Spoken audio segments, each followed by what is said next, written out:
ஹரஹர மகாதேவா. தென்னாடுடைய சிவனே போற்றி, எந்நாட்டவர்க்கும் இறைவா போற்றி. திருச்சிற்றம்பலம். ஒழியான திருமேனி உமிழ்தான மிகமேவும் கழியார வரும் யானை கடல் நாழோ மரவாமல் அழியாழும் அல்ல தூவும் அடியார்கள் உளமாற வழியாகும் வலிதாய வினை கூட நினையாவே. சிற்றம்பலம்.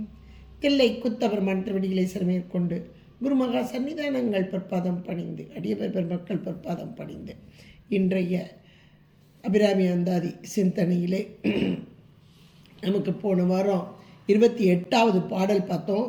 சொல்லும் பொருளும் என நடமாடும் துணைவருடன் புல்லும் பரிமள பூங்கொடியே நின் புதுமலர்த்தாள் அல்லும் பகலும் தொழும் அவர்க்கே அழியா அரசும் செல்லும் தவநெறியும் சிவலோகமும் சித்திக்குமே என்பதாக அந்த 28வது பாடல் அமைந்தது. இப்போ 29வது பாடல் அந்த சித்தியும் சித்தி தரும் தெய்வமாகி திகழும் பராசக்தியும் சக்தி தழைக்கும் சிவமும் தவம் முயல்வார் முக்தியும் முக்திக்கு வித்தும் வித்தாகி முளைத்து எழுந்த புத்தியும் புத்தியின் உள்ளே புறக்கும் புறத்தை அன்றே என்பதான அருமையான ஒரு பாடல். உலகத்தில் வாழக்கூடிய மனிதர்களாகிய நாம் எல்லாம் மனதில் என்ன எண்ணங்களை வளர்த்து வருகிறோமோ எண்ணியாங்கு எய்துவ எண்ணியார் திண்ணியராகப் பெறின். வள்ளுவநாயனார் ரொம்ப அழகாக சொல்றார். மனதில் இப்படி வாழ வேண்டும், இது நமக்கு கிடைக்க வேண்டும் என்று அந்த மன ஒடுக்கம், இன்னும் சொல்ல போனால் உறுதிப்பாடு, ஒன்றி இருத்தல், அப்படி இருந்தால் அவர்கள் அதை அடைவார்கள்.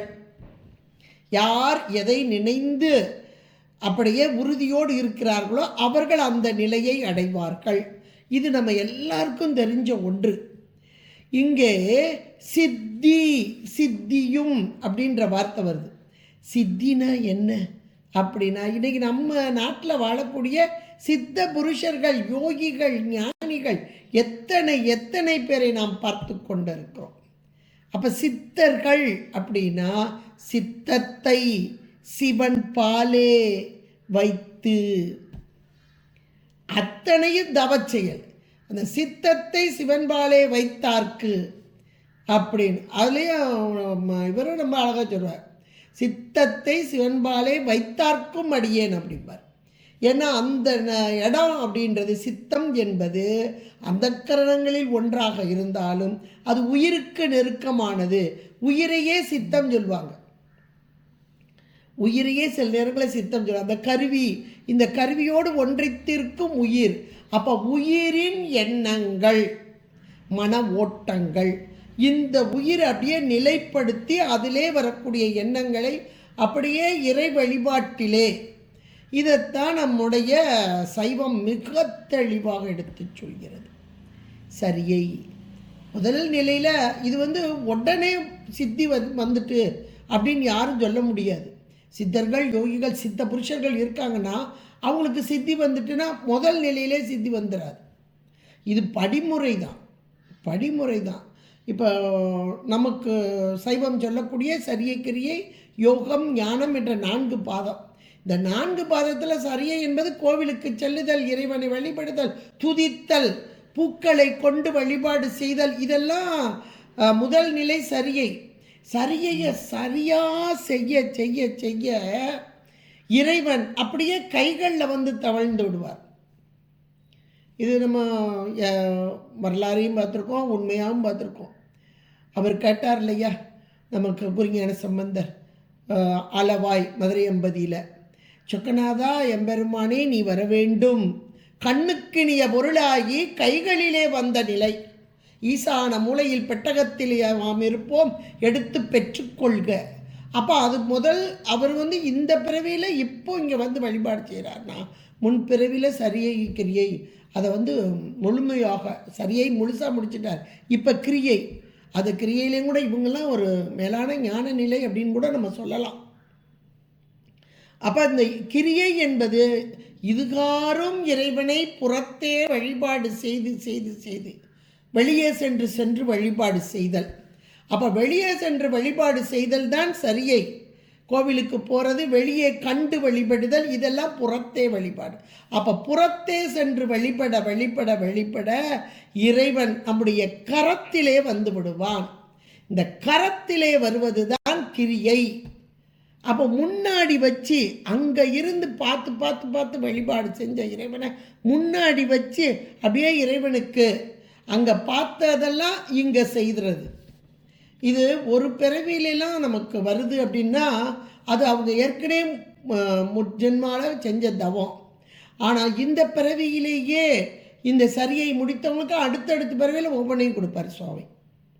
அப்போ கிரியை வழிபாடு அப்படின்னா இறைவனை முன்னிறுத்தி, இந்த இறைவனை முன்னிறுத்தும் போது எப்படி வரும்னா திரும்ப ஒடுக்குதல், உள்ளுக்குள்ளே ஒடுக்குதல், திரும்ப எடுக்கிறது. இதெல்லாம் கிரியை வழிபாட்டுக்குரியவங்களுக்கு நல்லா தெரியும். அப்போ அந்த கிரியா வழிபாட்டிலேயே யோகம் என்பது வந்து விடுகிறது. உள்ள செய்கிறது தானே யோகம். அப்போ சரியையின் பயனாக கிரியையும் கிரியையின் பயனாக யோகமும். அந்த மூணாவது நிலை யோகம் என்பது மேலான ஒரு நிலை. உள்ளத்திற்குள்ளே அந்த உள்ளம் அப்படின்றது மனம் நம்ம சொல்கிறோம், ஆனால் உயிர். அப்போ உயிரோடைய அறிவிலே இறைவனை இருத்தி வழிபாடு செய்தல் யோகம். ஒன்றித்து இருத்தல், ஒன்று இருந்து நினைவின்கள் தமக்கு ஊனமில்லை. அப்பர் பெருமானுடைய வாக்கு, ஒன்று இருந்து நினைந்தல்.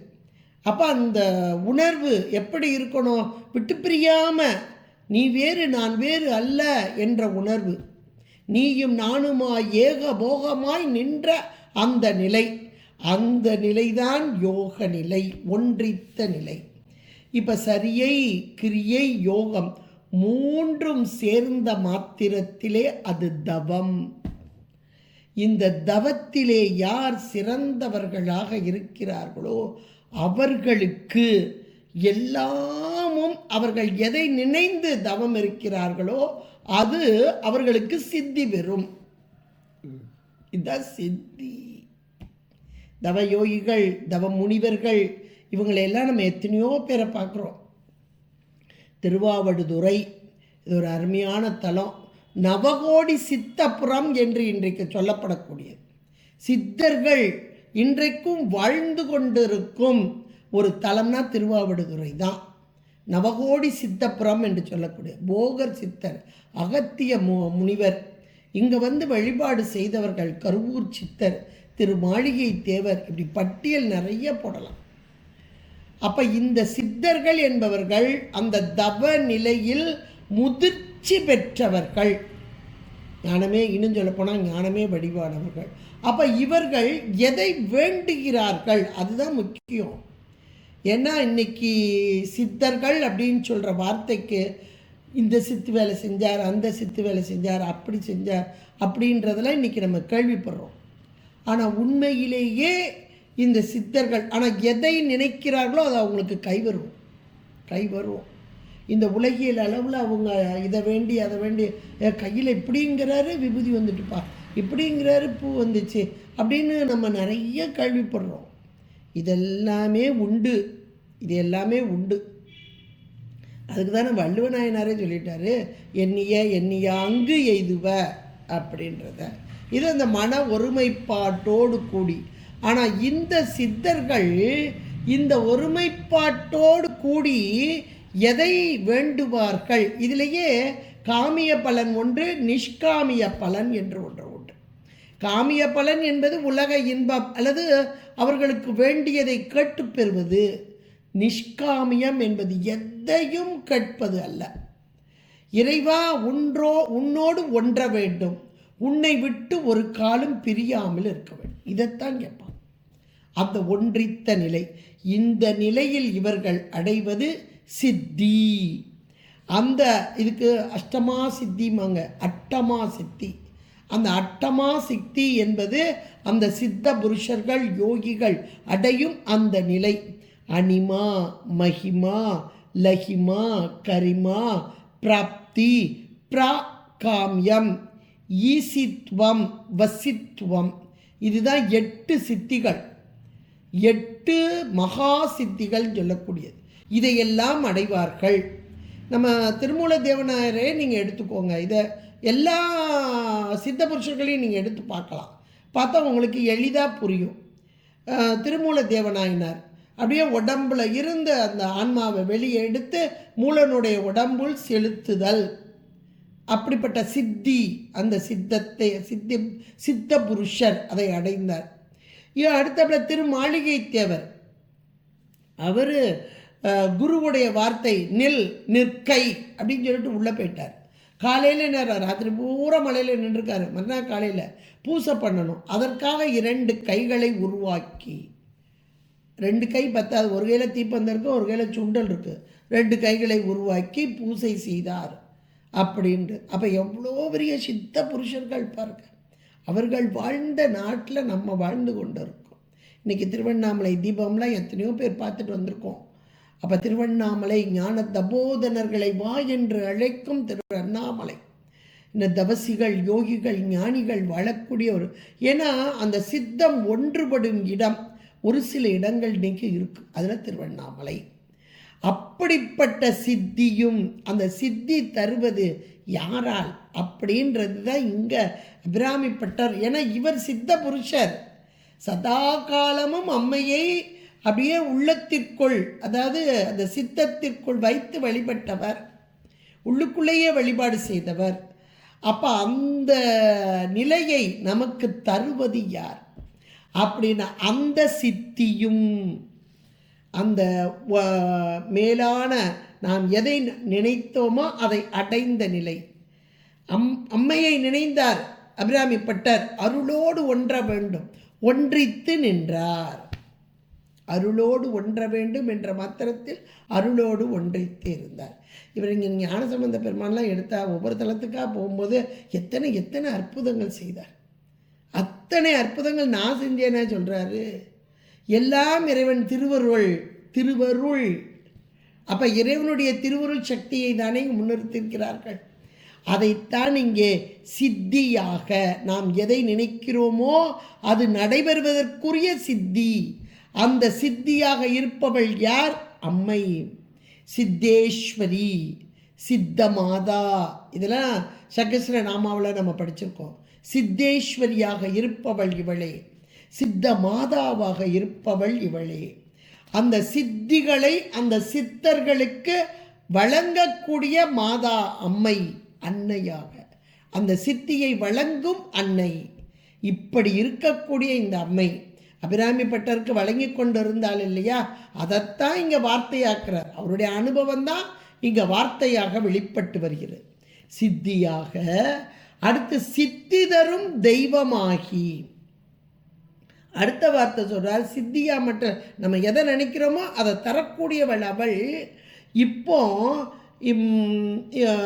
உயிர்களாகிய நாம் அப்படியே மன ஒடுக்கத்தோடு கூடி இதை நிகழ்த்த வேண்டும் அப்படின்ற ஒரு வைராக்கியத்தில் இருக்க இதுக்கு நம்ம சாதாரணமாக சொன்னால் குண்டலினியை எழுப்புதல் அப்படின்னு படிச்சிருக்கோம். ஒவ்வொரு ஆதாரத்தில் இருந்து, அப்புறம் ஒவ்வொரு ஆதாரத்தில் இருந்து இந்த ஆதாரத்தில் நிறுத்திட்டாங்கன்னா இவங்க இந்த நிலையை அடைவார்கள் அப்படின்றதெல்லாம் நமக்கு சாத்திரமும் தோத்திரமும் மிக தெளிவாக சொல்கிறது.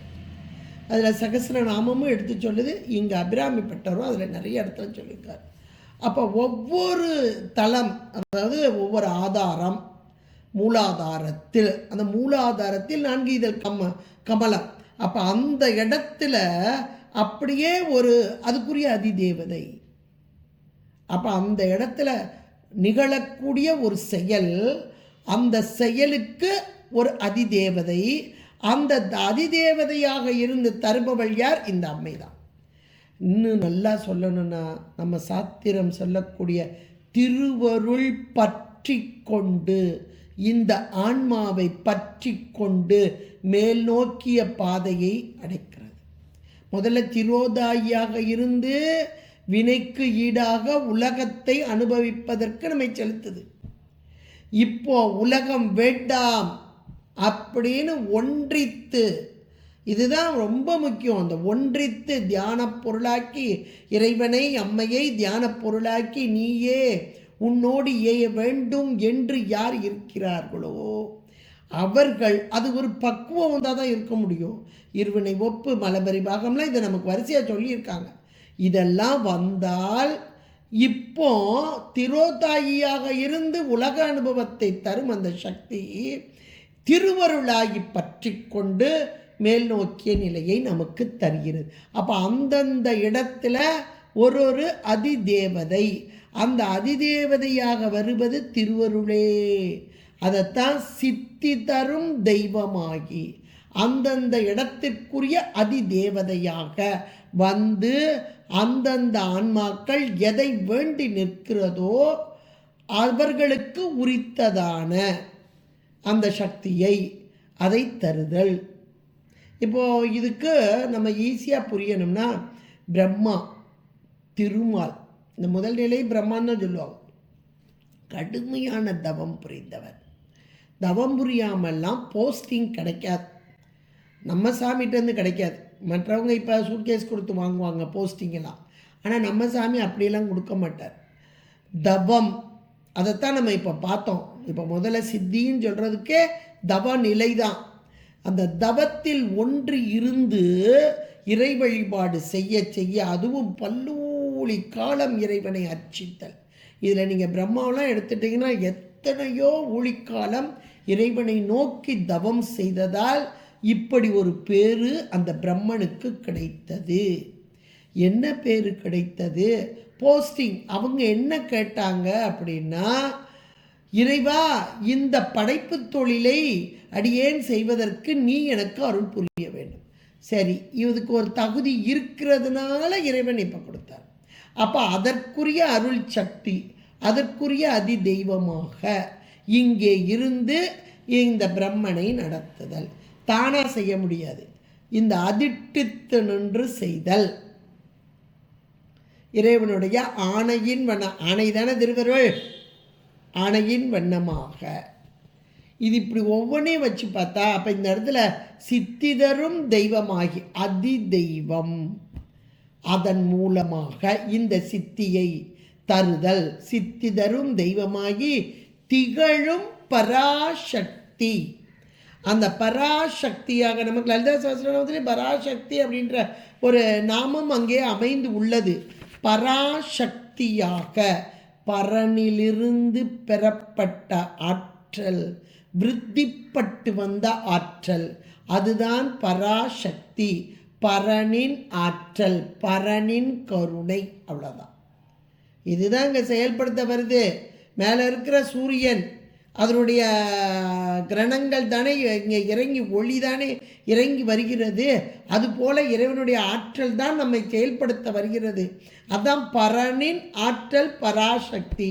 பரனது சக்தி பராசக்தியாக வந்து இங்கே நமக்கு நம்மை நடத்துகிறது. எது வினைக்கு ஈடாக உலகத்தை இன்னைக்கு நம்ம அனுபவிக்கிறனால அந்த சக்தி தான், அதே சக்தி தான். அது பெயர் மட்டும் திரோதாயியாக வருது. இங்கே உள்நோக்கிய பார்வையில் மேல் நோக்கிய நிலை, இந்த உலகம் வேண்டாம், உலக போகம் வேண்டாம், எனக்கு உன்னை அடைய வேண்டும் என்று மேல் நோக்கி வருபவர்களுக்கு இங்கே மேலான தன்னையே தருதல். அதைத்தான் சித்தியும் சித்திதரும் தெய்வமாகி திகழும் பராசக்தியும்.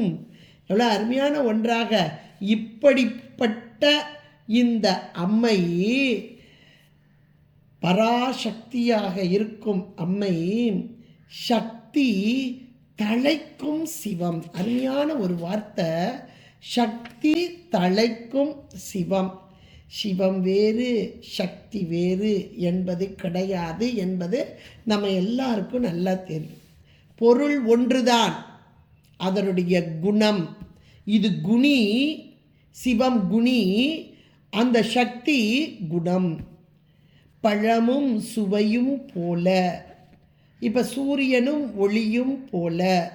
இன்னும் சொல்லப்போனால் தண்ணி, நீர், அதனுடைய குளிர்ச்சி, அதுக்கு பேர் தன் நீர் அப்படிம்பாங்க, குளிர்ச்சி.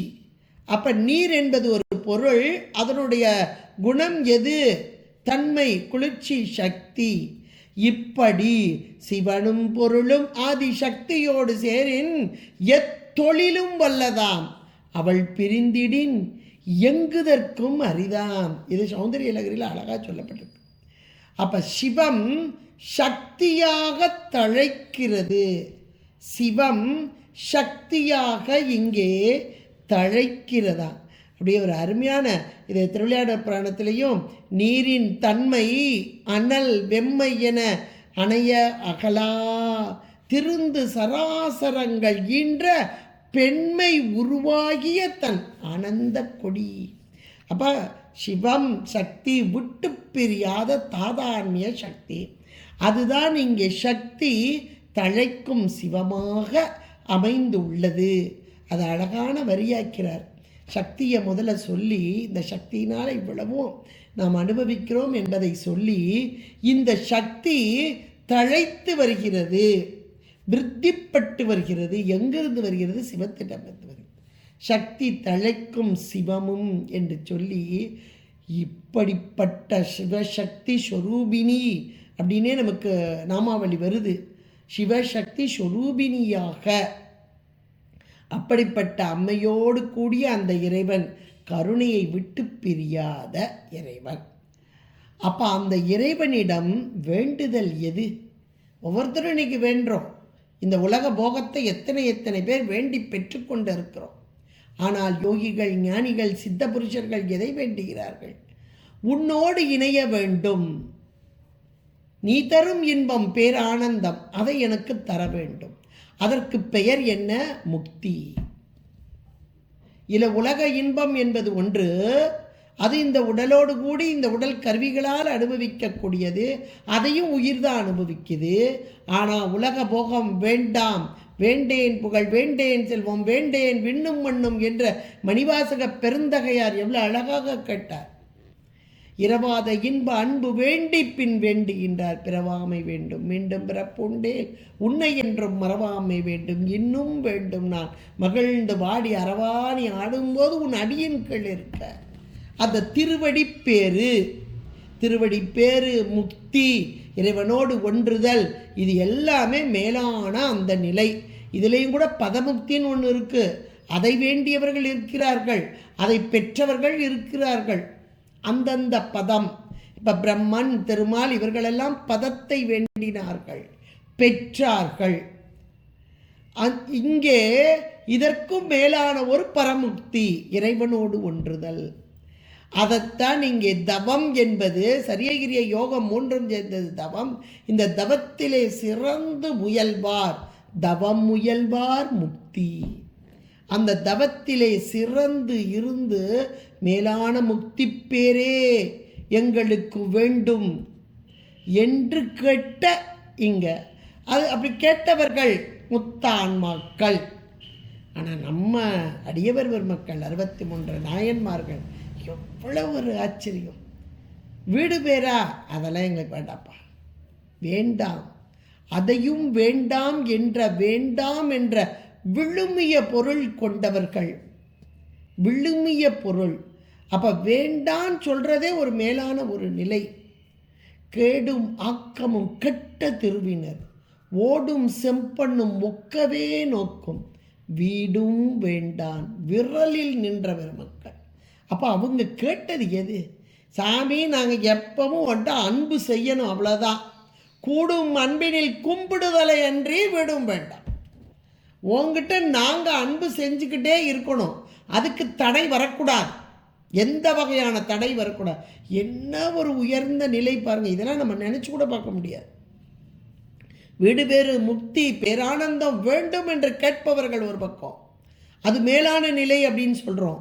ஆனால் அதற்கும் மேலான ஒரு நிலை உண்டு என்றால் நம்முடைய நாயன்மார்கள் தான், அடியவர் பெருமக்கள்.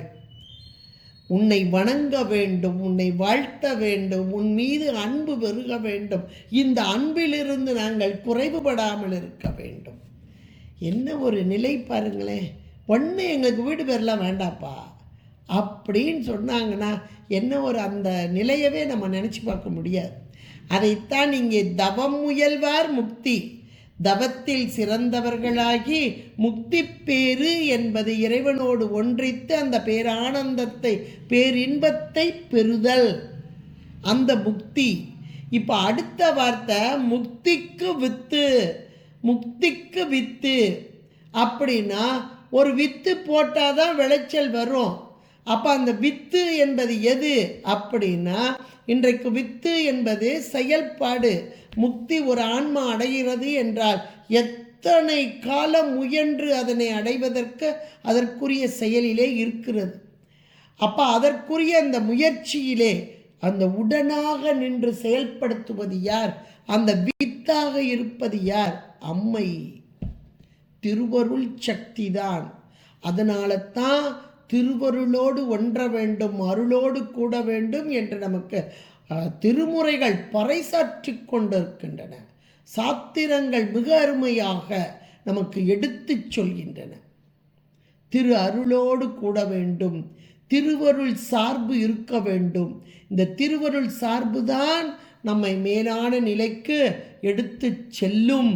அப்படி திருவருள்னா என்னது? இறைவனுடைய கருணை தான், வேற ஒன்றும் இல்லை. இறைவனுடைய கருணை.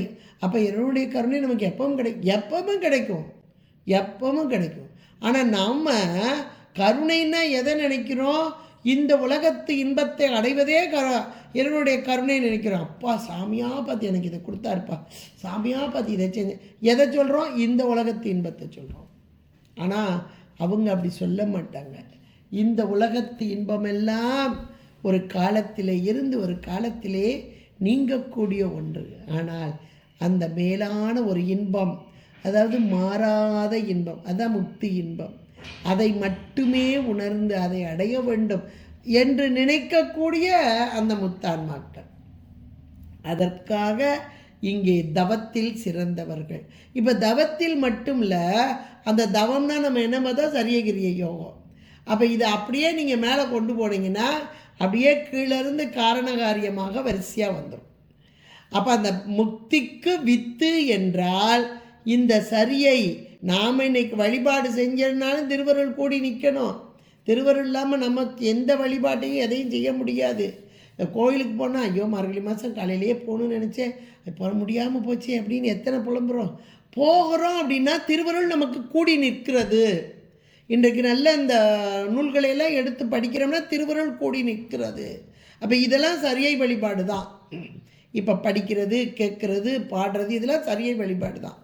என்னங்க இதையே முதல் நிலைங்கிறீங்களே, இன்னி அப்போ எத்தனை நிலை வரணும் அப்படின்னா இப்போ தான் ஸ்டார்டிங்கே ஆரம்பிச்சிருக்கு. தவத்திற்கு, முக்திக்கு வித்து, இதுதான் முக்திக்கு வித்து.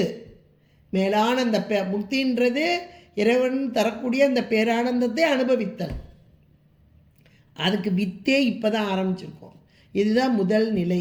இப்போ தான் புஸ்தத்தையே எடுத்து கொஞ்ச நாளாக படிச்சுக்கிட்டு இருக்கோம். அதுக்குள்ளே நமக்கு முக்தி கிடைச்சிருமானா கிடைக்கும். துறப்போர் தொகையினார். அப்போ நாமெல்லாம் வெயிட்டிங் லிஸ்ட்டில் இருக்கிறோம். அப்போ இன்னும் எவ்வளவு பாதையை கடக்க வேண்டும், எவ்வளவு வேகமாக. அதனால தான் நம்ம அருளாளர்கள் அதை அழகாக சொன்னாங்க. எத்தனையோ காலமெல்லாம் பாலுக்கு இறைத்தேன் பரம்பரனை பணியாதே. அவங்க இருக்கலை, ஆனால் நாம் அந்த வார்த்தைகளை கேட்கும்போது ஐயோ இவ்வளவு காலம் தெரியாமல் போச்சே, இப்போ இவ்வளவு வயசுக்கு பிறகுதானே இந்த நூலுக்குள்ளே வந்தோம், இதை முதல்லே படிச்சிருந்தா எவ்வளவோ தெளிஞ்சிருக்கலாமே, இப்படியெல்லாம் நம்ம நினைக்க தோணும். எத்தனையோ காலமெல்லாம் பாலுக்கு பரம்பரனை பணியாதே, பாலுக்கு இறைத்தேன் பரம்பரனை பணியாதே, பேசாத நாளெல்லாம் பிறவா நாளே. அப்போ இதெல்லாம் அவங்க எவ்வளோ உணர்ந்து சொன்னாங்க பாருங்க. அப்போ ஒவ்வொரு நாள் மட்டும் இல்லை, ஒவ்வொரு மணித்துளியையும் நாம் வீணாக்காமல் அப்போ இறை வழிபாட்டிலே, அதுவும் நம்முடைய வாயால் பாடுறது மட்டும் இல்லை, அதுக்கு அங்கமாலையே நமக்கு கொடுத்துருக்கிறார். அப்புறம் பெருமான் அங்கமாலையே கொடுத்துருக்கிறார். மனம், வாக்கு, காயம், இந்த மூன்றினாலும் செய்வதுதான் வழிபாடு. மனம், வினைகள் வர்ற வாயிலும் இதுதான் மனம், வாக்கு, காயம். அப்போ வினைகளை வரவிடாமல் இறை வழிபாட்டிலே நிற்றல். மனம், வாக்கு, காயம். மனதால் எண்ணி அப்படியே வாயால் சொல்லி காயத்தால் வழிபாடு செய்ய. கைகால் குப்பி தொழில், அந்த கால்களால் பயன் எண், இப்படி ஒன்றுனா சொன்னார் இல்லையா. அப்போ இந்த அங்கமாலையை ஒன்றுனா நீங்கள் நினச்சி பாருங்க. நினச்சி பார்த்தா அப்போ இதுதான் நமக்கு இந்த முக்திக்கு வித்தான ஒன்று. இதை செயல்படுத்துபவர் யார்? அம்மை.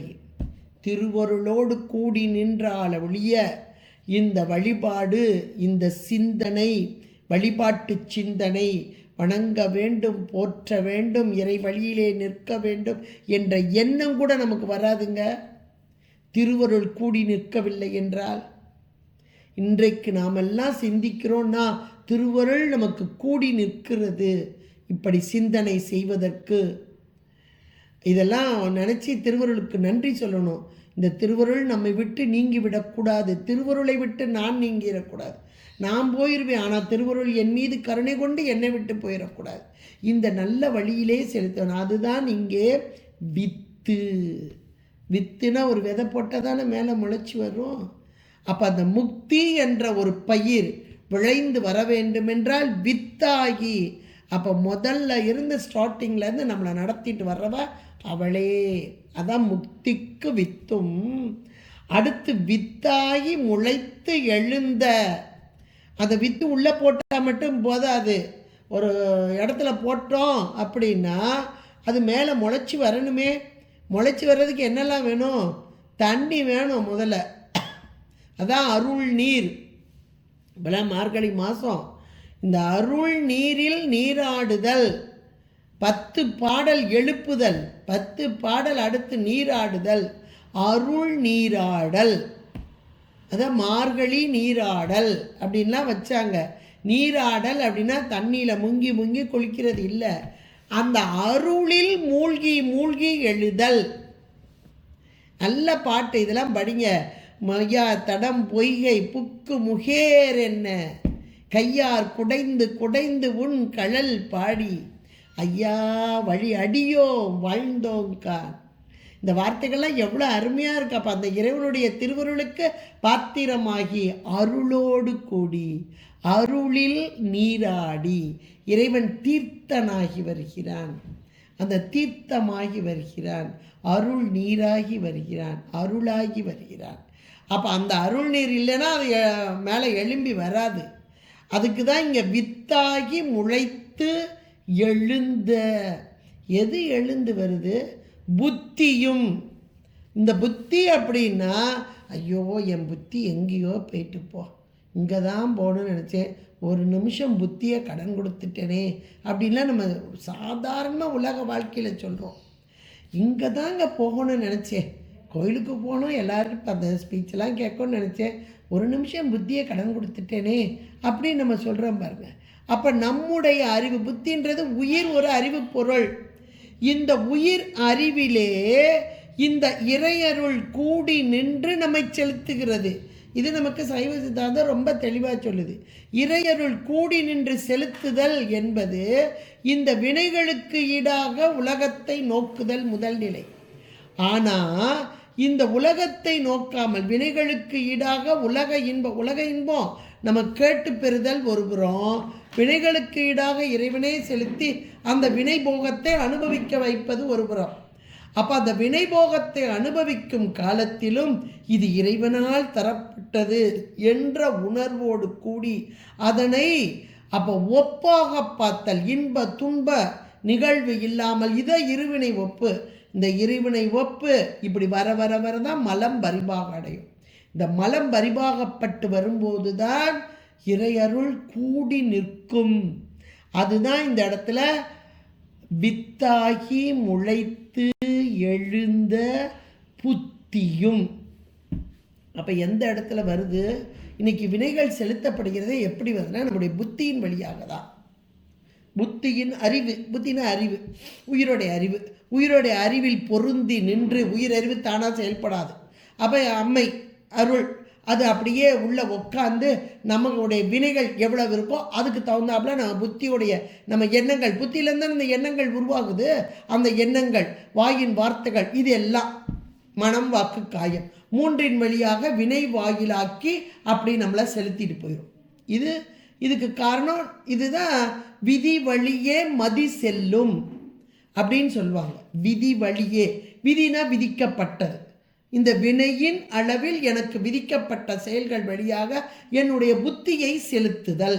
இதுதான் விதியின் வழியே மதி செல்லுதல். இதை தானா செல்லாது, உயிர் அறிவு தானா செல்லாது, அப்படியே செலுத்தும். யார் செலுத்துறா? அம்மை திருவருள் சக்தி மன துரோதாயார்னு செலுத்துறார் விதியின் வழியாக, அதாவது வினைக்கு ஈடாக. இப்போ நல்வினை செய்தல், அப்புறம் இந்த வழிபாடு செய்தல், இதுதானே நம்ம சரிய கிரிய யோகம்லாம் சொன்னோம். தவம், இதெல்லாம் செய்ய செய்ய செய்ய செய்ய இந்த புத்திக்குள் அமர்ந்திருக்கும் திருவருள் சக்தி இதுகாலும் வினைவயத்தினால் வெளிநோக்கி சென்ற இந்த புத்தியை அப்படியே உள்நோக்கி மேல் நோக்கி எழுப்பி இறைவனோடு சேர்க்க வைக்கிறது தானே அம்மையோடைய வேலையே. அம்மையோடைய வேலை என்ன அப்படின்னா, இறைவனோடு ஒன்றிக்க வைக்க வேண்டும் இந்த ஆன்மா. இந்த ஆன்மா சேர வேண்டிய இடம் சிவம். அந்த சிவானந்தத்தை அனுபவிக்க வேண்டும். அப்போ அதைத்தான் இங்கே அம்மை செய்கிறாள். எப்படி செய்கிறார்? வித்தாகி முளைத்து எழுந்த புத்தியும், புத்தினா அந்த அறிவில் உட்காந்து அதை செயல்படுத்திக்கிட்டு இருக்கா. அந்த புத்தியும் அடுத்து புத்தியின் உள்ளே அறிவுக்கு அறிவாக. எவ்வளோ ஒரு அருமையான வார்த்தை பாருங்க. இப்போ நம்முடைய அறிவு நமக்கு தானாக செயல்படாது. அப்போ இந்த அறிவுக்கு அறிவாக நின்று, அறிவுக்கு அறிவாக நின்று புத்தியின் உள்ளே புறக்கும் புறத்தை அன்றே. அருமையான வார்த்தை. அப்போ அந்த அறிவுக்கு அறிவாக நின்று இந்த அறிவு, ஏன்னா இந்த அறிவு இப்போ இந்த ஆன்மா ஒரு பக்குவ நிலையில் நிற்கிது. இருகுணை ஒப்பு மலபரி பாகம் பெற்று ஒரு பக்குவ நிலைக்கு வந்துட்டு. ஏன்னா முதல் நிலையில நம்ம முதலே பார்த்துட்டோம். அதில் சரியக்கிரிய யோகம், அது தவம். அந்த தவ முதிர்ச்சியில் வருது. அந்த தவ முதிர்ச்சி வந்த ஆன்மா இப்போ அந்த ஆன்மாவுக்குள்ள அப்படி உள்ள புத்தியில் உட்கார்ந்து இந்த புத்தியை செலுத்துகிறாள். எதை நோக்கி செலுத்துகிறார்? சிவத்தை நோக்கி செலுத்துகிறார். அந்த செலுத்துபவள் யார் என்றால், இங்க புத்தியின் உள்ளே புறக்கும் புறத்தை, அப்படின்னா புத்தி இந்த பக்கம் அந்த பக்கம் போகாமல் மேல் நோக்கி, அதாவது சிவானந்தத்தை அனுபவிக்க வேண்டும் என்று அந்த புறத்தை, புறம் என்பது இங்கே திரிபுரம். திரிபுரம் என்பது ஆணவம் கண்மம் மாயை என்ற 3. இந்த 3லிருந்து விலக்கி இவள் இந்த சிவானந்தத்தை நோக்கி இந்த புத்தியை செலுத்துகிறாள். அதான் புறத்தை அன்றே. செலுத்துபவள் யார்? அம்மை. இந்த திருவருள் சக்தி. இதுக்கெல்லாம் காரணம் யார்?